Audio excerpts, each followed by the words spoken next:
Eo afaka va ianao? Eo afaka va ianao?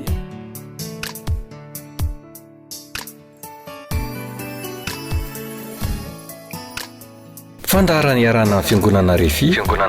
Androndrakely.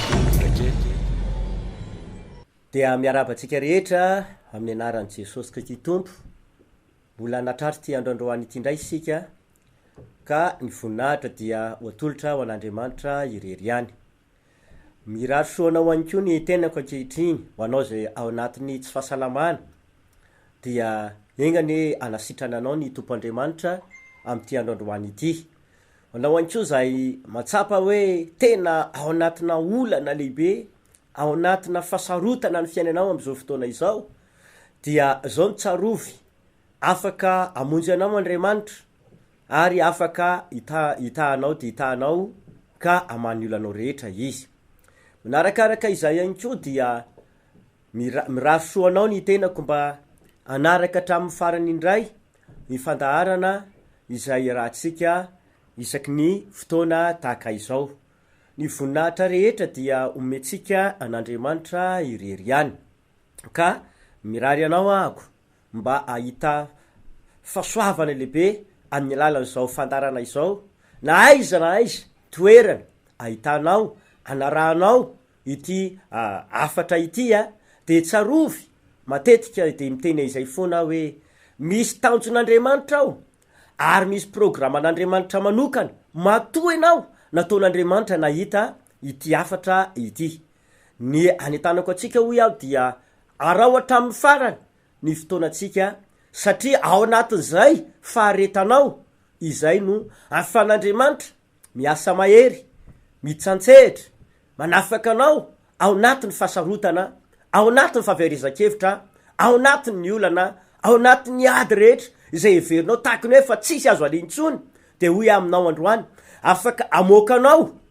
ao anatin'io ady sarotra io Andriamanitra, fa ampiditra anao kosany ao anatin'ilay fahombiazana sy ny fitahiana lehibe. Satria fiasan'Andriamanitra mihitsy zany, natato anatin'ity baiboly ity, tany amin'ny testameta taloha, natato amin'ny testameta vaovao, eny hatramin'izao vaninandro misy atsika izao, de tena ain'Andriamanitra mihitsy ary fomban'Andriamanitra mihitsy ny miasa sy manao hetsika tahaka izany lazaiko aminao zany. Hoy aho hoe afaka mamoaka anao Andriamanitra ao anatin'io ady io,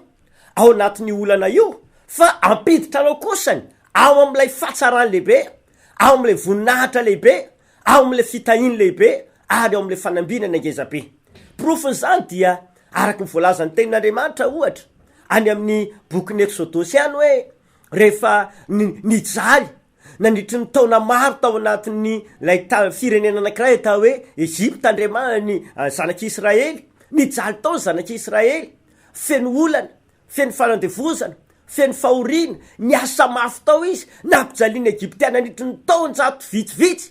Tao anatin'izany izy ireo verevitra mihitsiny, kanefa ny vahoaka an'Andriamanitra. Fandray andro Andriamanitra de teny hoe anafaka an'izy ireo na amoaka an'izy ireo hiala amin'ny toeran'io Andriamanitra, fa apiditra an'izy ireo kosa any amin'ny toerana tsara lavitra. De hoy izy Andriamanitra hoe lay tany Kanana izay tany tondra-dronono sy tantely izany. De hoy ihany koa zany aminao hoe afaka mbola tanteran'Andriamanitra amintsika zany, afaka mbola ataon'Andriamanitra amintsika zany, fa ny antsokanao androany de izao: matoky ianao, minoa fa ain'Andriamanitra ny manafaka anao, mamoaka anao ao anatin'izany olana izany, ka ampiditra anao ao amin'ny fahatsarany lehibe. Ka hoy amintsika hoe androany dia inoy arekeo fa marin'Andriamanitra, satria nahoana androany ny fotoana afaka ampisaharan'Andriamanitra ny zavatra tsy mahafinaritra rehetra eo amin'ny fiainanao. Na inona zavatra tsy mahafinaritra, zavatra mampalahelo, zavatra mampahory, zavatra tena maverevitra anao, mampijaly anao, mampanaitaina ny nofonao, matirovana ny fonao, de hoy aho hoe zao ny fotoana ahafan'Andriamanitra mampitsahatra izany eo amin'ny fiainanao. Satria izay mihitsy loha hevitra hoetiko eto androany manao hoe fotoana ny fampitsaran'Andriamanitra ny zavatra tsy mahafinaritra rehetra eo amin'ny fiainanao izao fotoana izao. Misy tenin'Andriamanitra anankiray andao vakitsika ary ao amin'ny filazantsara soratany lioka toko favalo eo amin'ny andininy fa 20 no jerevantsika faranana amin'ny andininy fa 5 lika toko favalo andininy fa 2 de vakitsika atramin'ny andininy fa 5 zao vaky le teny amin'ny anaran Jesosy. Ny nampitsaran Jesosy ny tafidrivotra ary tamin'ny andro anankiray dia niondrana tsamokely Jesosy ny mpianany ary izy taminy andesika akeny ampitany fary de lasa izy ary noho nandeha izy noho nandeha ny samokely de azo ny torimaso Jesosy ary nisy tafidrivotra nidina tamin'ny fary ka nila ho feno rano ny sambo ary saika nahitaloza izy ireo ary nanatona izy de namoa azy ka nanao hoe tompoko maty zahay de nitsangana izy ka notenen'ny mafy ny rivotra sy ny onjan-dranomasina ary nitsahatra izany ka tonga tonitsara ny andro ary izy taminy aiza ny finoanareo ary natahotra izy ireo sady gaga ka niresaka hoe iza moa ity no mandidy ny rivotra sy ny rano izy ka manaiky azy izany. Tete nahitatsika tantara anankiray zay voalazany baiboly ny nampitsarany Jesosy ny tafidrivotra averiko ihany ny nampitsarany Jesosy ny tafidrivotra i Jesosy io de ambarako amitsika zay manaraka ankehitriny fa izy de voalazany baiboly fa manana ny hery sy ny fahefanambony indrindra ary afaka manaiky azy daolo ny zavatra rehetra ny hery rehetra ny fanapahana rehetra ny fanjakana rehetra na ny any adanitra izany na ny ety ambonin'ny tany na hery manahoana de tsy maintsy manaiky ny fahefana sy ny hery ananany zany Jesosy Kristy izany vokatry zay hery ananany Jesosy sy fahefananana zay indrindrany no mahatonga atsika androany hianatra hoe afaka mampitsahatra ny olana ny aretina ny fahoriana ny fahantrana ny fampitena sy ny faharavana rehetra eo amin'ny fiainanao io Jesosy io na inona hery ny aretinao na inona hery ny olanao na inona hery ny fantranao na inona hery le faharavana fiainanao na inona hery le fikorotananao mitokatranonao de hoy aminao androany mindro enao fa afaka hitsahatra izany androany satria ay Jesosy mampitrahatra an'io profo zany de izao araky ty tantara hitatsika ity zany de hoe tena ay Jesosy Kristy ry avanao ny mampitsahatra zavatra rehetra zay mampahory atsika nisy fotoana Jesosy dia ny teny tamin'ny mpianatra hoe adaotsika mba hita ery ampitany ry fariry nipetraka tamina toerana anankiray izy ireo tonga tamina toerana anankiray izy ireo nanao fanamby tamin'izy ireo Jesosy hoe ory mpianatra hita ery amin'ny faritsy iry sika adaotsika hoeny de niondrana trambo izy ireo tao anatin'ny sambo anefa zavatra nitranga de ity de voalaza tenin'Andriamanitra fa nanomboka azo toromaso Jesosy natory izy rehefa izy natory iny de nandeha tokoa ny sambo nandeha ny sambo fa ny zavatra nitranga de izao rehefa tany ampivoan-dranomasina tany dia nanomboka nisy tafidrivotra mahery be nanomboka ihany koa nanonja mafy ny ranomasina fierevitra ny mpianatra ary raha voalazany baiboly de namoany Jesosy ireo ka niteny maty zahay zany hoe raha FIvoriam-panafahana de zavatra hitondran'izy ireo makany amin'ny fahafatesana zavatra tena efa hoe ambavahoana ny fahafatesana mihitsy ny fiainany tsy nisy azon'izy ireo natao tsony amin'ny maha-olombelona fierevitra izy hoe ahoana no atao ahoana ny fomba ialana am'izany tafidrivotra izany tsisy mahay manakana rivotra zany ny olombelona tsisy afaka misakana ny tafidrivotra zany ny olombelona profo zany de izao rehefa tonga cyclone na manam-pahaizana ahoana na firenena manahoana am'izao vanim-potoana misy atsika zao ohatra zao any amin'ny firenena zay azo lazaina ngeza indrindra ety ambonin'ny tany manana fahalalana sy ny fahaiza-manao amin'ny resaka teknôlôjia manana fahaizana goavany indrindra zany atao hoe firenena ngeza be eto ambonin'ny tany zany fa rehefa tonga ny cyclone tonga ny ataoko hoe reny tafidrivotra mahery vaika reny de inona tratra igany firenena betsaka ny faharavana betsaka ny fahasombana betsaka ny olona tsaboana betsaka ny maty betsaka ny fatianiko no ninona tsy hain'ny olona tompoko tsisy mafeha zany tsisy mavita zany hoe ndeha anaka nampitsahatra tafidivotra izany zany ny tenanako aminao hoe tsy misy manam-pahaizana tsy misy olona ambony tsy misy manam-pahefana afaka ibaiko ny rivotra nampitsahatra ny rivotra rehefa tonga tafidrivotra rehefa tonga ndrivo mahery rehefa tonga ihany ko ny cyclone de miandro zay gadonany taka le rafotsy be velona ny zanak'olombelona le ty ambonin'ny tany tsisy azo atao tsisy fomba hoe ahoana ny anakanana ty rivotra ity fa de zao miandro zay tsarany eo ka na firy andro na firy volana mitsoka sy mamely le rivotra de miandro zay gadona sy ny fiatraika ny sisa ny olona vokatr'izany de zao be de be ny fampitena betsaka ny faravana ho iaho betsaka ny fatiantoka betsaka ny fahafatesana miatra rehefa tonga zany tafidrivotra izany ary zay indrindra na tonga andreto mpianatr' Jesosy reto hoe namohan Jesosy izy ireo rehefa ny foazina Jesosy de niantso izy hoe tompo maty zahay taka nefa tena hoe ambavahoana ny fahafatesana tsy nana tena ho velona tsony no mpianatra ary zay no natonga an'izy ireo niantso mafy de mafy mihitsy ao amin'ny 4:24 ary nanatona izy ka namohan Jesosy ka nanao hoe tompo maty zahay ozy reto mpianatra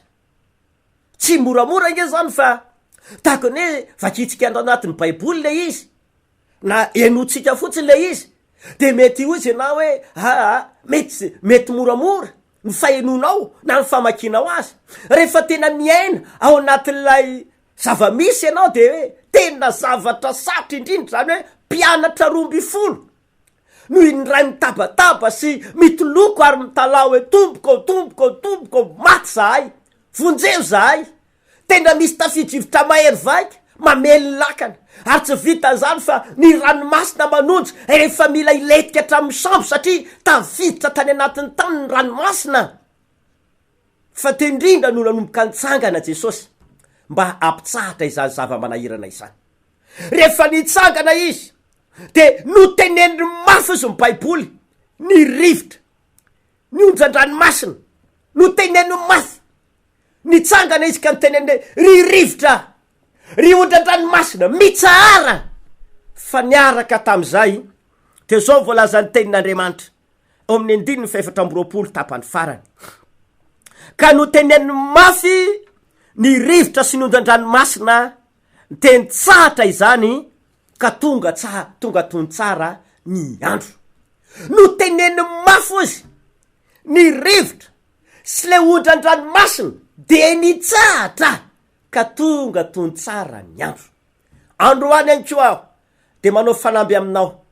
fa Jesosy ane afaka ampitsahatra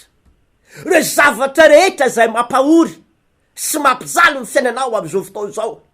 mety efa nitady fomba ianao nitady hevitra ianao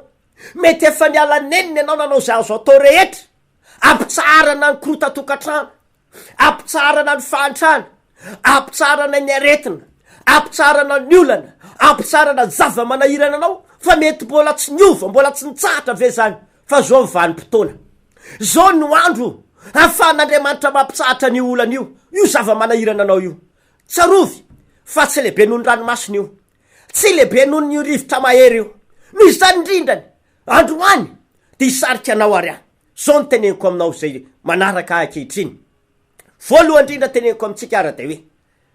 tena manan-danja lehibe ao anatren'Andriamanitra mihitsy ny fahafantarantsika an' Jesosy sy ny finoantsika azy manan-danja lehibe ao anatren'Andriamanitra mihitsy zany tompoko ary tena takian'Andriamanitra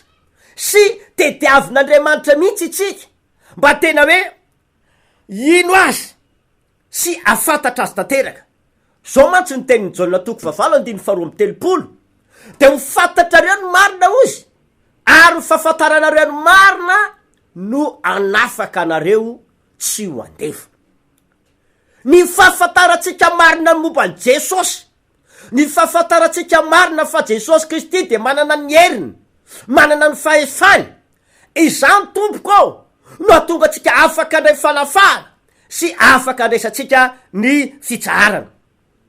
ny fanontaniana apetrako any ko ty ampiandohana de hoe tena fantatrao tsara ve Jesosy ary faharoa ary everinao hoe iza moa zany Jesosy zany, fantatrao ve izy, ary everinao hoe iza mariny ity Jesosy ity. Zao mantsy ny zavatra mahatonga na mametraka amin'ny fanontaniana de ity. Misy mantsy ny olona mihevitra hoe mitovy amin'ny olona rehetra zany Jesosy zany.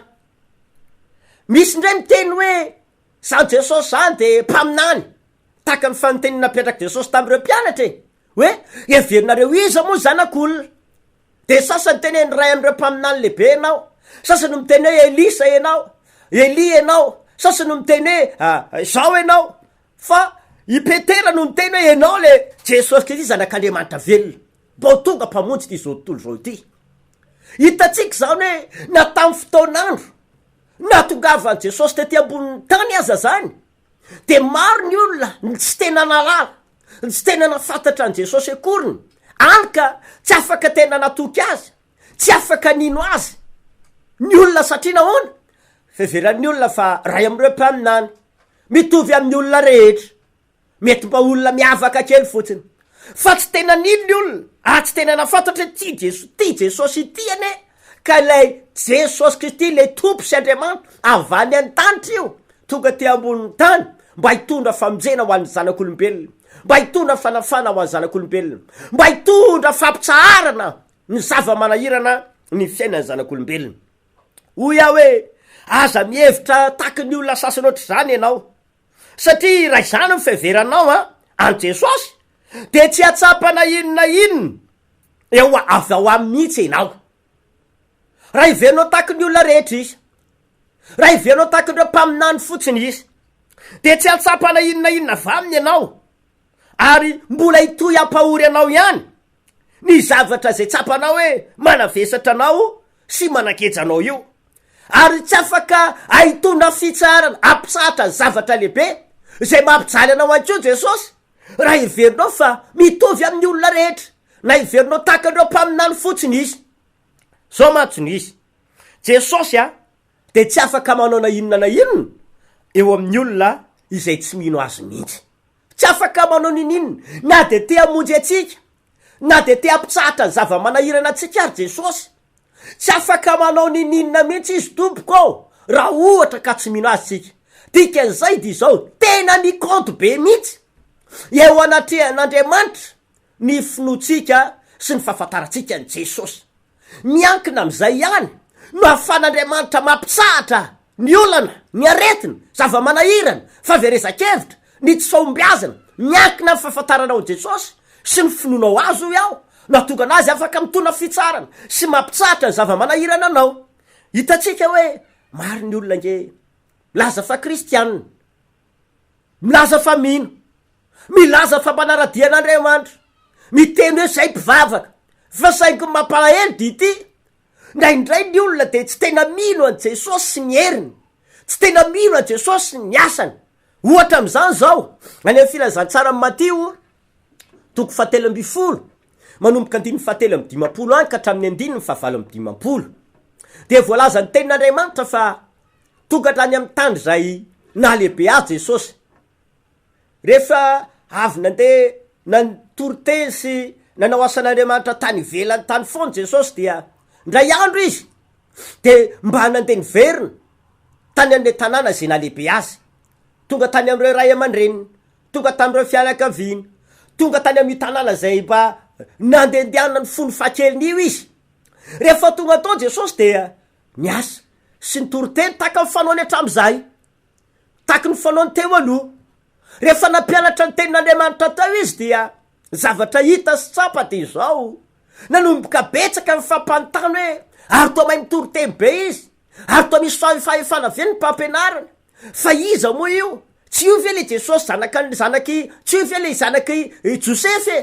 Tsy io ve le zanaky Marie? Tsy ety amintsika ve ny rahalahy sy ny anabaviny e? Zany hoe nataony zareo mitovy amin'ny olona rehetra fotsiny i Jesosy, naveriny takany hoe tsy mpamonjy, naveriny taky ny olona mitovy amin'ny olona rehetrarehetra teo an-tanàna ihany Jesosy. Ary zay no natonga ny tenin'Andriamanitra ao ndoka vakitsika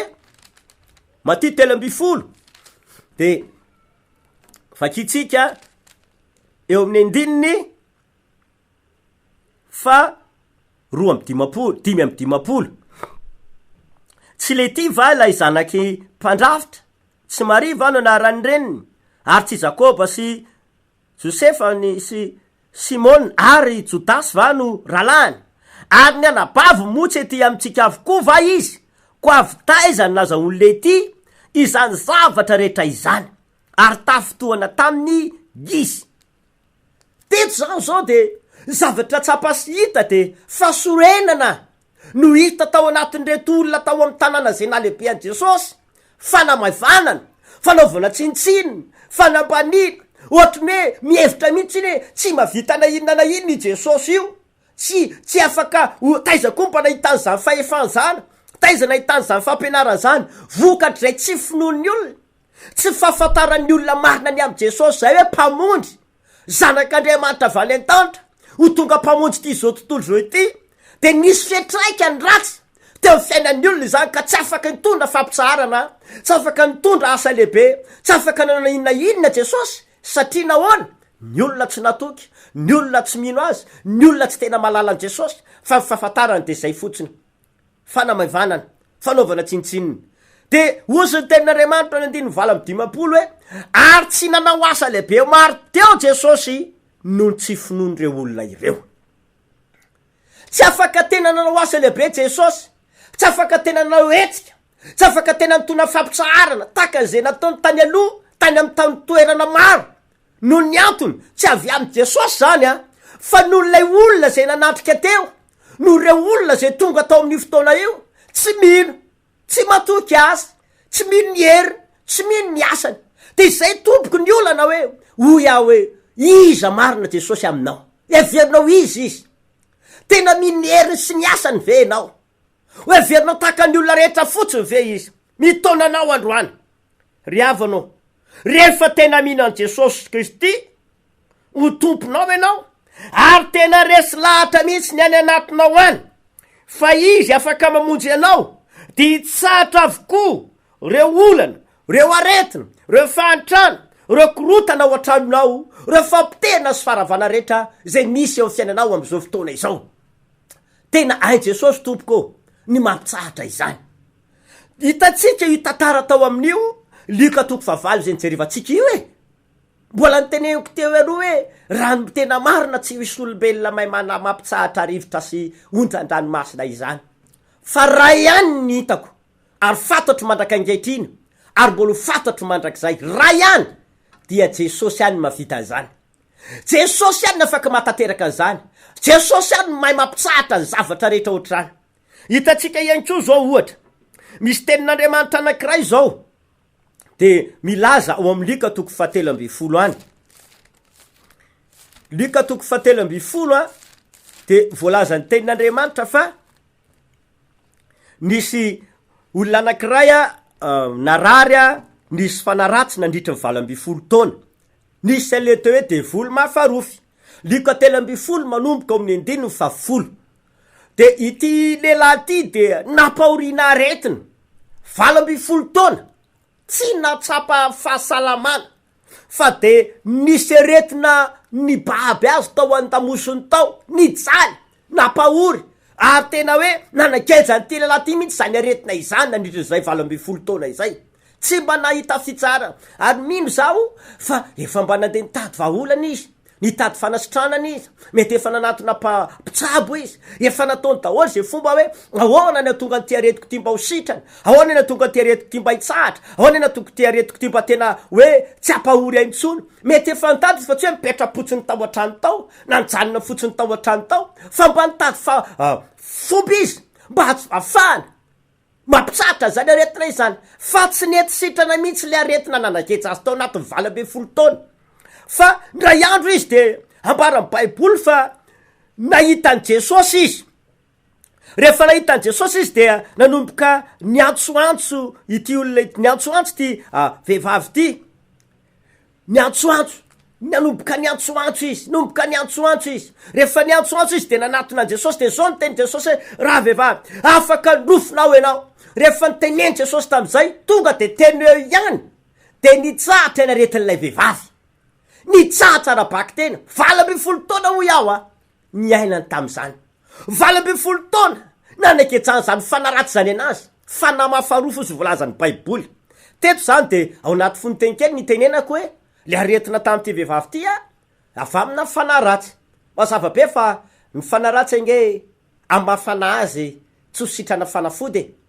amy mafana azy tsy hainy fahalalana maolona mampitsahatra anazy fa tsy maintsy le afaka mampitsahatra ny hery rehetra ihany no afaka tena mampitsahatra izany ka rehefa tonga tao amty vehivavy ity zany aretina afa amin'ny devoly izany de nijaly izy faorina ny fiainany voageja izy tsy afaka nanao na inona na inona fa rehefa tonga anao tao amty toerana nisy an'ty vehivavy ty Jesosy de zao ny teny Jesosy Kristy iny re mandeha ny teny izy hoe raha vehivavy eo afaka mirofinao ianao miaraka tam'zay de nitsahatra le aretina nitsahatra arabaky teny takan'le rivotra sy ranomasina tary ihany nitsahatra teny eo ary afaka tamy rofiny izy gaga ny olona rehetra tam'izany fotoana verevitra ny olona rehetra tam'izany fotoana hoe fahoany ty afaka le vehivavy sitrana le vehivavy be de be ny nametsiny an Jesosy be de be ny ko no gaga sy talanjony hoe fahoana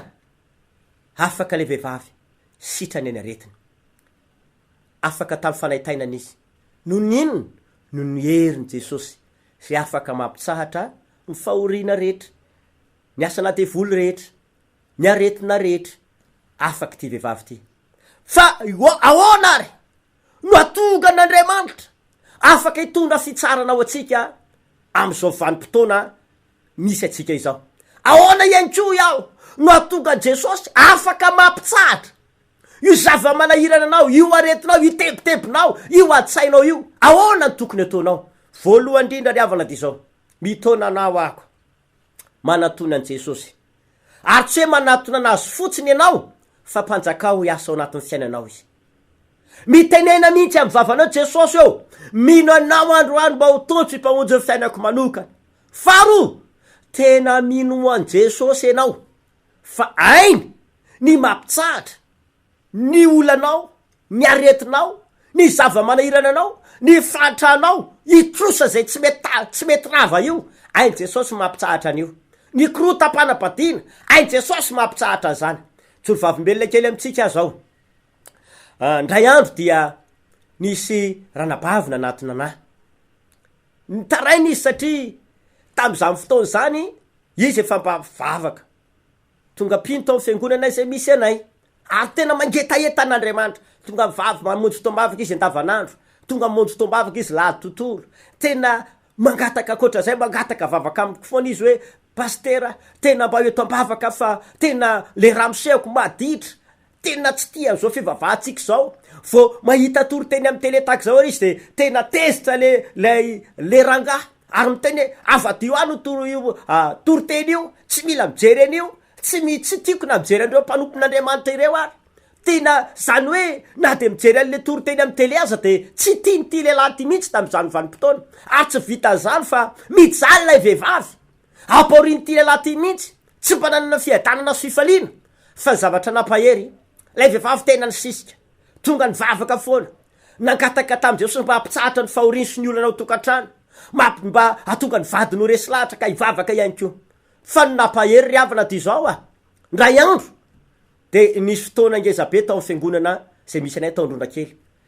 nasaina ho any ty lehilahy ty ary niteneny ty lehilahy ty mihitsy tamiko ndray andro hoe natonga nanakany ange ozy nasainy mivadiko fotsiny de nakany hoe nisy an'izao fa zaho ozy tsy te hivavaka tao akory tsy te ho fa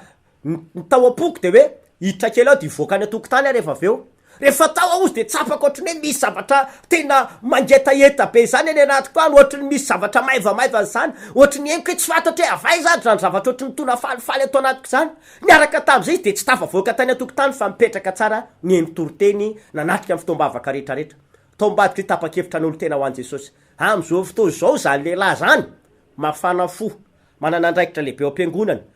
miorina so mijoro tsara mirehitra ho an'ny tompo nitsahatra fahorian'le vehivavy nitsahatra le olana atao tokantrano nitsahatra zava-maniry anazy ary nitsahatra ihany koa reo karazana hoe tam'izany fotoana zany na mivola ara tsy normalina tsony men'le rangahy na mivola lalilany fotsiny fa am'izao fotoana zao nitsahatra daholo zany ka tonga fitahiana no anatin'ny tokantrano ho anao ihany ko ho iaho hoe minoan Jesosy ianao fa afaka mbola hovainy ny tantara-piainana, afaka mbola hitsahatra daholy ny zavatra mampahoretra tahaky nampitsaran' Jesosy lay rivotra sy ny ranomasina, tahaky nampitsaran' Jesosy la aretina atao am'le vehivavy nandritra mivala ambe folo taona voninahitra ny eo an'Andriamanitra. Ndao tsika hivavaka ary melohan'ny ivavahantsika nefany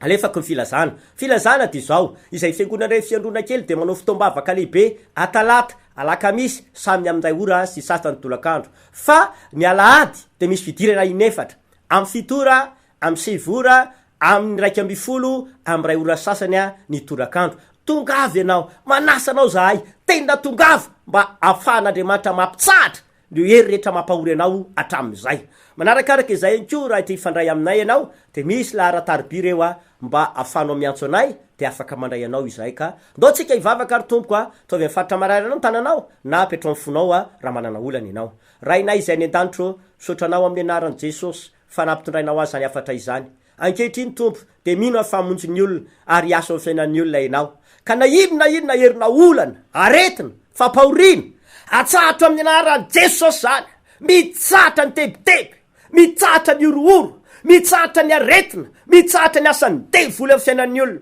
amin'ny anara maherin'i Jesosy. Tononoko sitrana ny marary, miva ny olana, afaka ny olona rehetra, sotra Jesosy io. Amen. De samy io tahian'Andriamanitra tompoka raha soatsika rehetra. Eo afaka va ianao? Eo afaka va ianao?